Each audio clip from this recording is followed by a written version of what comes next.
Hello there guys, Max Norbury here, and today everybody I'm super proud to present the first video in a 10-part series for institutional trading psychology. So in this video you can expect to learn why trading psychology is one of the utmost important topics of study in the financial markets, and why I believe thinking like an institution and thinking about money flow like an institution is the most successful way to trade the financial markets. Why over a lifelong career I have dedicated myself to the topic of trading psychology and seen the yielded results. Finally, I'm going to be looking at the reasons why and how these trading psychologies adversely affect retail traders if left underutilized. And then we're going to be tying it up and looking at what's up and coming in the next video. So let's get onto it. So, what exactly is meant by institutional trading psychology? Okay, so trading psychology, and especially that of an institution, is the study of psychology in cognitive bias form in the financial markets. Now, there are 10 major cognitive biases or areas of trading psychology, if you like, that I personally focus on. Now, the trading psychology areas, something that you would have heard of before, like the FOMO, fear of missing out, or struggling with greed or fear or anxiety, or maybe something like loss aversion or anchoring bias. These things are all covered, but they are covered in such a way that I have modernized and amalgamated a number of data to become an institutional mind. Now, when I say an institutional mind, I mean moving entirely away from the retail space and moving completely and submitting myself to the study of institutional order flow, thinking and acting and trading like the smart money. So this isn't just simply trading psychology.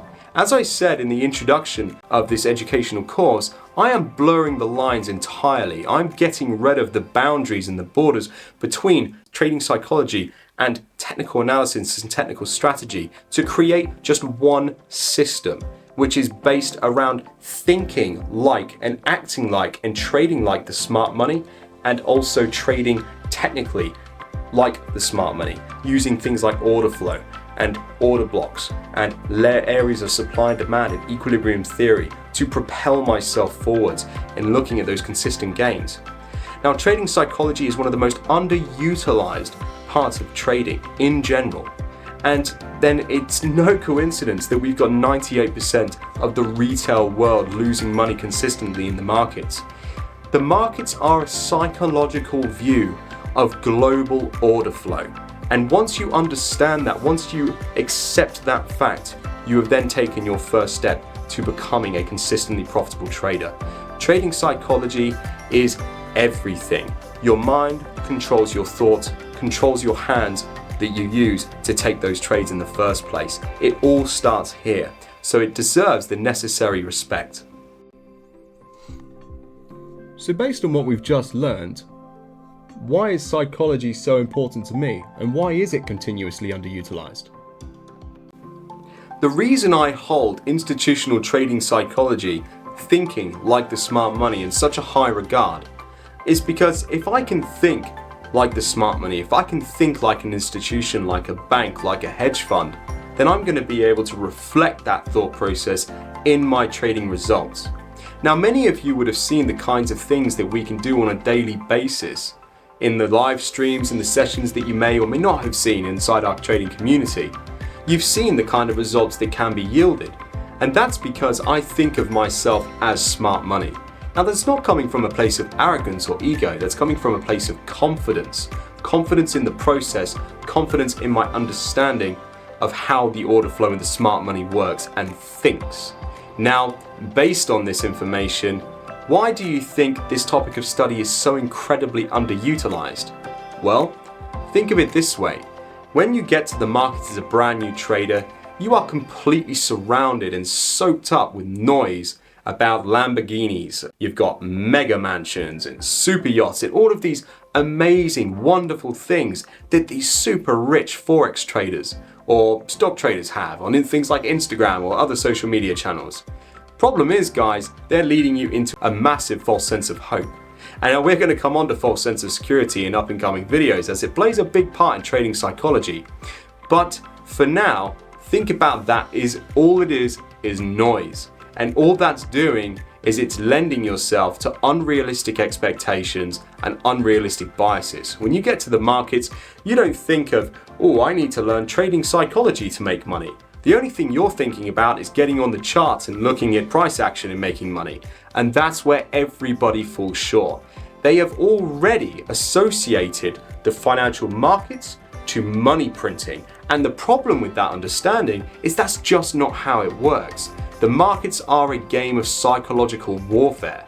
And so therefore, if you're only lending yourself to technical analysis, you're only lending yourself to 10% of the process. It's all about the mind. And this is why people unfortunately underutilize this topic of study and why I hold it in such a high regard.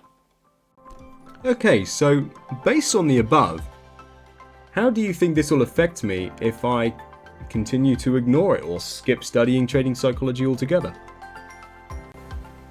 Well guys, if you decide to skip out on learning about institutional mindset and institutional trading psychology, let me tell you, you're going to be running into a number of issues, most of which you've probably already been facing yourself.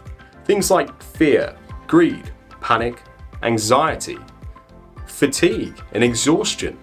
You're going to be running things like loss aversion, fear of missing out, anchoring bias, oversimplification tendency, a massive amount of very nasty and unfortunate psychological imbalances which will ultimately be playing devil in your mind. They are going to be easily acceptable to you in your trading. And what we want to do here, what I personally am making it my core objective to do, is to make those unacceptable. They are not acceptable to you. You need to just do away with all of that rubbish, and you need to be able to say to yourself, listen, actually, I'm going to start thinking like smart money. I'm going to be thinking like an institution. I'm not going to fall trap to the same psychological imbalances as 98% of the rest of the retail market. I'm going to be a winner. Well done guys, we've all made it to the end of the video. So what can you expect in the up and coming institutional psychology module? So you're going to learn my 10 psychological steps to success. We're going to be reviewing every single step in detail, looking at how it adversely affects all of the retail traders around the world.